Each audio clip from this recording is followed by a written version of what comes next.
बहुत अच्छा है, सब कुछ अच्छा है। यहाँ पे दवाएं भी मिलती है, सब कुछ फ्री में, सब कुछ अच्छा इलाज भी होता है। इन बेचारों को तो बहुत दूर तक श्रीनगर तक जाना पड़ता था। अब शुक्र है अल्लाह के कि हमारे गांव में भी अस्पताल बना।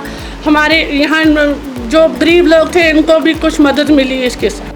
हमारा यहाँ टोटल ओपीडी लगभग 50 to 60 रहता है, जिसमें जनरल एज वेल एज गायनीसाइड हम पेशेंट्स देखते हैं और पेशेंट्स को हम मैक्सिमम मेडिसिन यहीं से देते हैं। जो हमारा अंदर स्टोर है तो वही सप्लाई करते हैं। उसके अलावा हमारा वेडनेसडे होता है इम्यूनाइजेशन प्रोग्राम।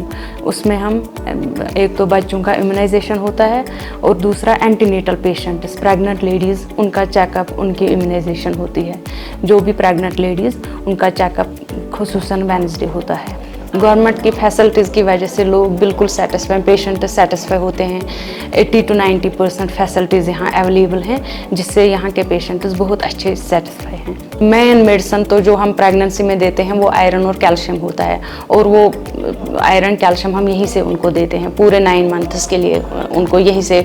और पहले ट्राइमेस्टर मतलब पहले प्रेगनेंसी के 3 मंथ्स उनमें फॉलिक एसिड देना ज़रूरी होता है, और वो भी हम यहीं से उनको देते हैं। वो भी इशू यहीं से होता है फॉलिक एसिड। यहाँ पर यूजुअली बेचारे गुजर लोग गरीब ही आते हैं, पैदल चल के आते हैं। यहाँ पर जब उनको डोर से तब पर फैसिलिटी मिलती है तो बहुत सेटिस्फाइड है। माशाल्लाह हमारा ओपीडी भी ठीक ठाक है, हर किस्म की फैसिलिटी है, पेशेंट्स भी सेटिस्फाइड हैं, यहाँ के लोग भी सेटिस्फाइड हैं, और बिल्डिंग भी माशाल्लाह काफ़ी अच्छी बनी है।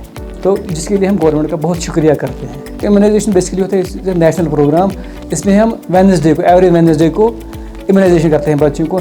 प्रेग्नेंट लेडीज़ आते हैं, बच्चे आते हैं एवरी वेडनेसडे।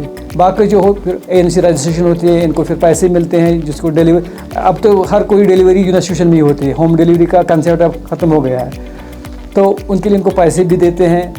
या लाडली बेटी के वो प्रोग्राम्स होते हैं जिनमें बच्चियों को फिर अकाउंट में पैसे जाते हैं, उसका भी काफ़ी यहाँ अच्छा रिस्पॉन्स मिलता है। और काफ़ी माशाल्लाह काफ़ी लोग भी खुश हैं और कोऑपरेटिव भी है।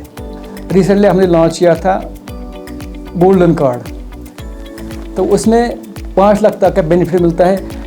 यहाँ के जो लोग हैं ना यूजुअली एफर्ट नहीं कर पाते थे सर्जरीज करवाना, तो किसी भी गरीब शख्स को अगर सर्जरी की ज़रूरत पड़ती थी तो कभी कभी क्या होता था कि पैसों की कमी की वजह से वो ट्रीटमेंट ही छोड़ देते थे।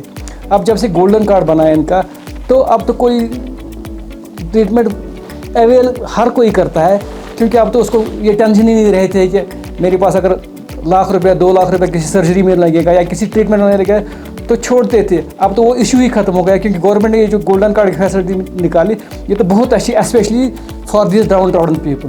तो अब तो आई डोंट थिंक कि एनीबॉडी सिपियर हो जाता है कि उसको ट्रीटमेंट ना मिले पैसों की वजह से। तो ये तो गवर्नमेंट का बहुत अच्छा कदम है, और यहाँ के लोगों के लिए, खासकर गरीब तबके के लिए बहुत अच्छी स्कीम है, और लोग माशाल्लाह इससे बहुत खुश हैं और इसका फ़ायदा भी उठा रहे हैं।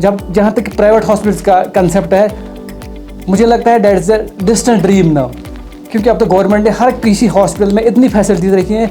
इनफैक्ट प्राइवेट सेक्टर में उतनी ज़्यादा फैसिलिटीज़ नहीं है जितनी आजकल गवर्नमेंट हॉस्पिटल में है।